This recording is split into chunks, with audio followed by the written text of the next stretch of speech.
3월 21일 금요일 아침 묵상 누가복음 13장 22절에서 35절 좁은 문으로 라는 제목을 가지고 말씀을 살펴보도록 하겠습니다. 좀 예수님의 사역에 대한 배경을 좀 이해해야 오늘 말씀이 좀 은혜가 되는데요. 예수님은 3년 동안 사역하셨죠. 그러니까 담임 목사 3년 하신 거예요. 그런데 대부분은 북쪽에서 사역하셨어요. 따라합시다. 가버나움. 그러니까 가버나움은 북쪽은 가난한 동네예요. 그러니까 우리 지금은 좀 그렇지 않은데 뭐 강북 이러면 좀 가난했고 강남 이러면 좀 부유했잖아요. 그러니까 강북 지역, 그러니까 이스라엘 북쪽에서 활동하셨어요. 가난한 지역에서 주로. 그런데 사역의 결과가 좋았죠. 그러니까 우리가 볼 때 막 수만 명의 무리가 따르고 막 수천 명의 무리가 따르고 막 제자들이 쏟아져 들어올 때가 강북 사역할 때예요. 강북 사역. 가난하고 소외된 사람들, 아픈 사람들 얼마나 하나님을 의지하고 싶겠어요. 그죠? 그러니까 예수님이 오셔서 병 고쳐주시고 또 이 오병이어의 기적 베풀고 수많은 사람의 소망이 되니까 정말 많이 예수를 믿었어요. 그런데 이제 예수님이 어쨌든 이제 십자가에 달리셔야 되니까 사역의 말미에는 남쪽으로 내려오셨어요. 따라합시다. 예루살렘. 예루살렘은 남쪽에 있어요. 거기는 부자들하고 종교 지도자들과 왕들이 있는 곳이에요. 얼마가 그렇게 많지 않았어요. 그러니까 우리 얘기하잖아요. 예수께서 각 성마을로 다니사 가르치시며 예루살렘으로 여행하시더니 어떤 사람이 여짜오되 주여 구원받는 자가 왜 이렇게 적습니까? 아니 목사님, 예수님 강북에서는 그렇게 많은 사람이 예수를 믿었는데 왜 강남이 예루살렘 쪽으로 내려올수록 좀 다들 반응도 밍숭밍숭하고 왜 그랬을까요? 예수님이 메시아라는 걸 몰라서는 아니었던 것 같아요. 그냥 종교 지도자들이 두려웠던 것 같아요. 이슬람 사역이 힘든 게 그거예요. 제가 아시는 분이 예수를 온전히 믿고 가족들 앞에서 그 예수님을 믿는다고 고백하니까 가족들에서 버림받아서 사회생활을 할 수가 없어요. 그러니까 마찬가지예요. 이미 종교 지도자들이 꽉 잡고 있는 남쪽 부유한 땅은 이분이 예수님인 걸 아는데, 이분을 믿어야 되는 걸 아는데 그걸 내가 선언하면 경제적 사회적 손실이 너무 큰 거예요. 그래서 다 입 다물고 있는 거예요. 뭐 그런 거 있지 않아요? 교회에서도 어떤 분들이 이렇게 투닥투닥 하는데 분명히 속으로는 저 사람 말이 옳은 것 같은데, 그런데 뭐요? 끼고 싶지 않고 괜히 안 껴야 될 것 같고 괜히 또 다른 사람하고 정 만들기 싫어서 옳은 일인데도 입 다물고 있을 때가 있잖아요. 이 분위기예요. 지금 그 분위기. 그래서 예수님 뭐라고 얘기하냐? 따라하겠습니다. 좁은 문으로 들어가기를 힘쓰라. 예수를 믿으면 손해를 봅니다. 예수를 믿으면 시간적, 물질적, 육체적 어려움을 겪습니다. 그런데도 그 길을 우리는 가야 할 줄 믿습니다. 그러니까 예루살렘으로 내려오실수록 사람들이 예수를 안 믿는 이유가 뭐라고요? 속으로는 저렇게 사랑이 많으시네. 저렇게 가난하고 소외된 자들에게 소망이 되시네. 그 사람들 똑똑한 사람들이에요. 남쪽 사람들 다 인텔리들이에요. 전문직이에요. 의사고 변호사고. 이사야의 말씀, 예레미야의 말씀이 성취됐네? 알았다고요. 그런데 내가 이거 인정하면 병원 지금 개업한 지 얼마 안 됐는데, 내가 이거 받아들이면 나 이거 변호사 수임 안 들어올 텐데, 내가 이거 받아들이면 우리 건물에 아무도 부정 탄다고 입주 안 하면 나 월세를 못 받으면 아직 애들 공부시킬 게 남았는데 입 밖으로 꺼내질 못하는 거예요. 예수님이 답답하셔서 얘기하는 거죠. 좁은 문으로 들어가라. 사랑하는 성도님들, 저는 이 좁은 문으로 들어가는 게 우리 의지에 있다고 생각하지 않아요. 그래 나 예수님 때문에 손해봐야지. 아니요. 예수님은 우리를 손해보게 할 사람이 아닌 줄 믿습니다. 그 입으로 하나님을 고백하고 설령 손해를 본다 하더라도 하나님께서 책임지지 않겠습니까? 그래서 예수님이 안타까워 얘기하잖아요. 예루살렘아 예루살렘아 내가 너희를 암탉이 자기 새끼 날개 아래 모으듯이 모으던 것이 몇 번이냐. 사랑하는 성도님들, 좁은 문으로 들어가면 그 안이 넓은 길인 줄 믿습니다. 하나님은 결코 우리가 손해보는 것을 가만히 있을 분이 아니에요. 자녀가 시험이라고 아침 일찍 일어나서 시험 공부를 하면 오후에 부모가 뭐라고 그러죠? 따뜻한 커피라도 타주고 간식이라도 하나 더 넣어주면서 좀 자라. 새벽기도 갔다 오면 피곤해요. 그런데 하나님 첫 시간을 드린 그 모습을 알고 놀라운 은혜로 하루를 채우시는 줄 믿습니다. 주님의 몸된 교회를 섬기면 욕을 먹어요. 섬기지 않는 것보다 훨씬 더 욕을 먹습니다. 그런데 그곳에 예수님도 같이 욕먹고 계신 줄 믿습니다. 그래서 몸된 교회를 섬기는 사람들이 복을 받는 거예요.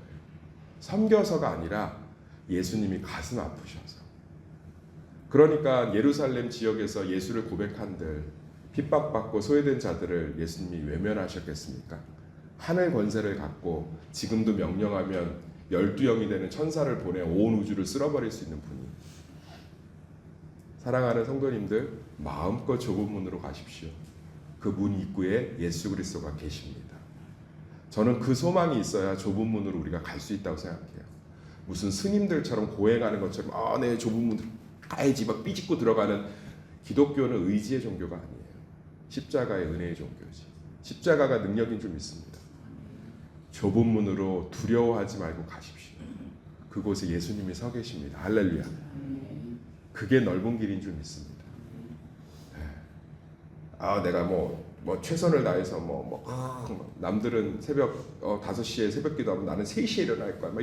이런 자기 스스로 막 좁은 길을 가는 게 아니라 내 삶 속에 예수 그리스도를 고백하는 게 참 쉽지 않아요.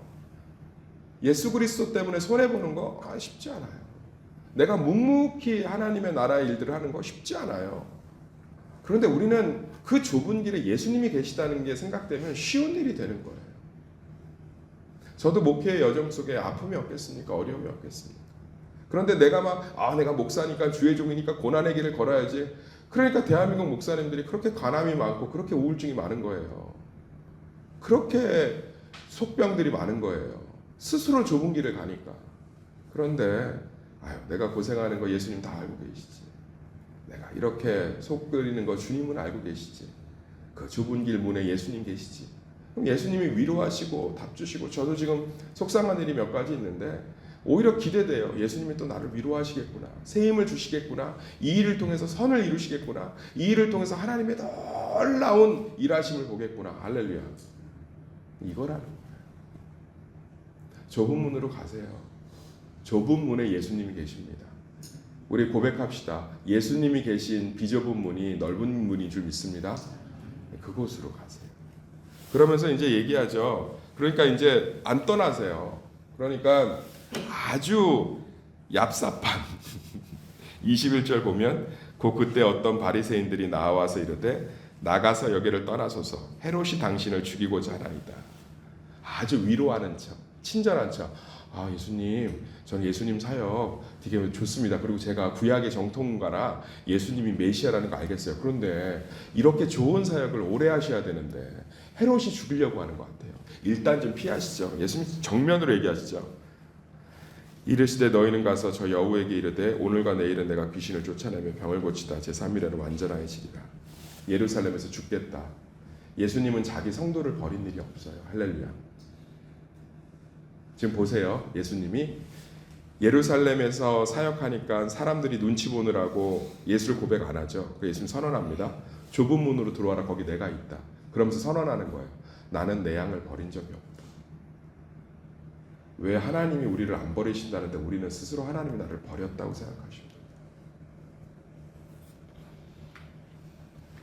치사하고 더러워서 예루살렘 떠나시고 싶지 않아요. 가버나움으로 돌아가고 싶지 않으세요? 예수님이 아쉬운 게 뭐가 있다고? 병 고쳐주고 눈 떠주고 안진뱅이 일으켜주고 우울증 고쳐주고 조울증 고쳐주고 조현병 고쳐주고 있는데 떠나래잖아요. 그 뭐가 아쉬워서? 그런데 예수님 뭐예요? 내가 양과 함께 죽겠다. 이런 사랑이 우리와 함께하고 있는 줄 믿습니다. 우리를 아무도 못 건드려요. 욥기서 보면 사단이 욥을 건들 때도 누구한테 허락을 받죠? 하나님에게 허락을 받아요. 소유권이 이미 예수 그리스도가 구속이 뭐냐면 돈 주고 사왔다는 뜻이에요. 내가 마트에 가서 강아지 한 마리를 사오면 시장에서 이제 그때부터 내 소유권이니까 못 건드려요. 누가 건드려? 내가 돈을 주고 사왔는데 값을 치르고 사왔다는 거예요. 소유권이 예수님께 있어요. 못 건듭니다. 그러니까 예수님 뭐라 그래요? 아니 내 양이 여기 있는데 내가 뭐하러 딴 데 가냐? 난 여기서 죽겠다. 이런 사랑이 우리와 함께하고 계신 줄 믿습니다. 우리는 우리의 착각이에요. 이 문제 가운데 예수님이 안 계신 것 같고, 이 고난 가운데 나 혼자인 것 같고, 이 영적인 싸움 가운데 나 혼자 치러내고 있는 것 같고, 천만의 만만의 콩떡이 예수님 손 좀 놔보세요. 혼자인지.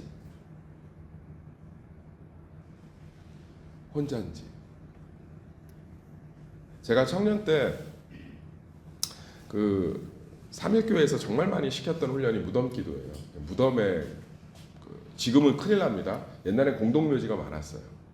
거기에 이렇게 청년들을 넓게 하나씩 떨어뜨려놔요. 얼마나 무섭겠어요. 새벽에 밤에 한 이제 10시, 11시쯤에 그렇게 떨어지면 새벽까지 해 뜰 때까지 차올 때까지 기도해야 되는데 너무너무 무서운 거예요. 근데 어느 순간부터 안 무섭더라고요. 아니 자기 생명을 내어줄 만큼 나를 사랑하는데 누가 내 턱끝이라도 하나 건들겠어요? 할렐루야. 근데 그게 저만 느낀 것 같지 않아요. 곳곳에 있는 청년들의 찬송 소리가 울려 퍼지는 거 보니까 안 떠나신대잖아요. 치사하고 더럽고 진짜 떠나면은 왕대접 받으시는데 안 떠난대잖아요. 안 떠난다는데 왜 자꾸 떠난다고 생각하세요? 못 건드려요. 예수님이 지금 우리 목사님 저 고난 가운데 있는데요. 허락하신 거예요. 선한 뜻을 위해서. 그렇게 안 죽어요. 예수님이 죽으셨기 때문에. 그렇게 망하지 않아요. 그렇게 이리저리 내침당하지 않아요. 끌려다니지 않습니다. 예수님이 허락을 안 하면 항우 장사가 와도 못 건드려요. 나가라는데 안 나가신대잖아요. 그러니까 죽였잖아요. 죽였더니 살아나셨잖아요. 할렐루야. 못 건든다. 못 건드려요. 그게 우리의 담대함이 돼야 되는 거예요. 좁은 문으로 가는 건 의지가 아니에요. 좁은 문에 예수님이 계시기 때문에 들어가세요. 그런데 좁은 문으로 들어간다고 비웃고 좁은 문으로 못 들어가게 말리면 예수님이 가만히 계시지 않습니다. 사랑하는 성도님들, 우리의 머릿속에 자꾸 예수님의 십자가의 공로가 다 바닥인 것 같아요. 내가 지켜야 되고 내가 채워야 되고 내가 참아야 되고 내가 버텨야 되고 내가 부르짖어야 되고 내가 구약에서 그만 나오세요. 좀. 구약에서 좀 제발 그만 나오시고. 아니 성경을 있는 그대로 신약을 보세요. 나가세요. 헤롯이 죽이려고 합니다. 가서 말해라. 나 여기서 죽겠다고. 내 양들하고. 나는 양을 지키는 문이니. 예수님이 스스로 증명하셨잖아요. 우리를 대신하여 십자가에 죽으신. 제가 한번 질문 한번 던져볼게요. 자식 위해 죽을 수 있죠? 순간 고민해요. 그런데 예수님은 고민 한 번 없이 십자가로 묵묵히 올라가셔서 우리를 대신하여 죽으셨습니다. 그걸 사랑이라고 합니다. 사랑은 놓을 수 없는 거예요. 연인이 사랑하다 헤어지면 놓지 못하고 집착하고 계속 연락하고 싶은 사람은 더 사랑하는 사람이에요.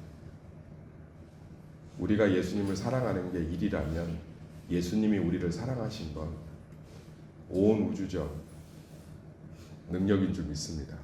그러면 우리를 잊을 수가 없어요. 우리를 놓을 수가 없다. 예수님의 이야기로 오늘 말씀을 마치겠습니다. 이 예수님이 펑펑 우시면서 하는 말을 사랑의 메시지로 한번 들어보세요. 예루살렘아 예루살렘아 선지자들을 죽이고 내게 파송된 자들을 돌로 치는 자여. 이렇게 못되게 했다는 거예요. 예수님한테. 그런데 암탉이 제 새끼를 날개 아래 모음같이 내가 너희 자녀를 모으려 한 일이 몇 번이냐. 그러나 너희가 원하지 아니하였도다. 그런데도 십자가에 죽으시잖아요. 제발 신앙을 예수님의 십자가의 사랑으로 시작하세요.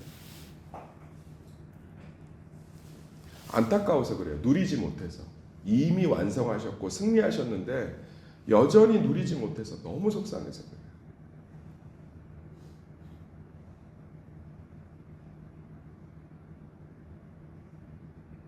염려하지 말라. 제가 그거 쉽게 설명해 드렸죠. 제가 15년 만에 어떤 문제가 해결됐어요. 이것만 하고 마칠게요.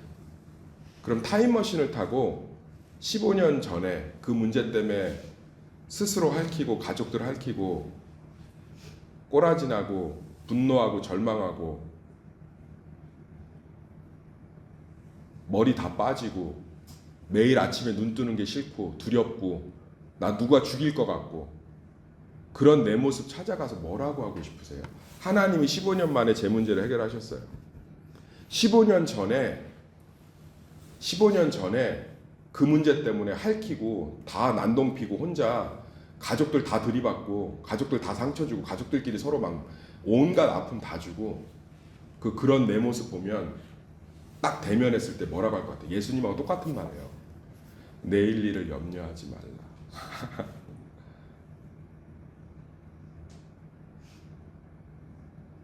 우리의 끝을 하나님이 쥐고 계시다. 우리의 안전을 하나님이 쥐고 계시다. 그 뭐라고 하실 거냐고. 그러니까 저는 예수님이 한 말이 다 이해가 돼요. 그걸 상상하면. 예수님이 염려하지 마. 염려하면 기도응답 안 줄 거야. 의심해. 의심하면 기도응답 안 줄 거야. 그러려고 준 말씀이 아니고 예수님이 우리 끝을 아시잖아요. 할렐루야. 아멘. 우리 끝을 아시잖아요. 우리 끝을. 그러니까 현재의 내 모습한테 예수님이 하실 말이 뭐겠어요? 아니 타임머신 타고 10년 전에 내 모습 오면 뭐라고 할 거 아니냐고요. 똑같은 말 한다고. 염려하자. 염려하면 기도응답 안 줄 거야. 의심해. 의심하면 안 줄 거야. 이 얘기가 아니잖아요. 염려하지 마. 의심하지 마. 한번 새벽이지만 잠깐 머리를 좀 정리해 보세요. 말씀으로. 염려하지 마. 의심하지 마. 공중나는 새를 봐. 계속 설득하지 않겠어요? 야, 술 퍼먹고 누워있지 마. 야, 그렇게 살렘 때려부시지 마. 그렇게 꼬라지 나갖고 머리 넥타이로 싸매고서 드러누워 있지 마. 그렇게 수예배 금요예배 다 끊어내고서는 꼬라지 나서 그러고 있지 마. 그렇게 무서워하고 있지 마. 오늘 하루 밥 먹고 열심히 살아. 이제 아는 거죠. 끝을. 나 10년 뒤에 네 모습이야. 문제 다 해결돼. 그리고 그 10년이 필요했어. 그러지 않겠어요? 예수님이 염려하지 말라는 건 테스트하겠다는 게 아니에요. 의심하지 말라는 건 테스트하겠다는 게 아니에요. 내가 미래 끝을 알고 있기 때문에 이제 염려할 거 없다는 거예요. 할렐루야. 좀 믿읍시다. 복음으로 좀 돌아갑시다. 십자가의 사랑으로 다시금 우리 신앙을 초점을 맞춥시다. 기도하겠습니다.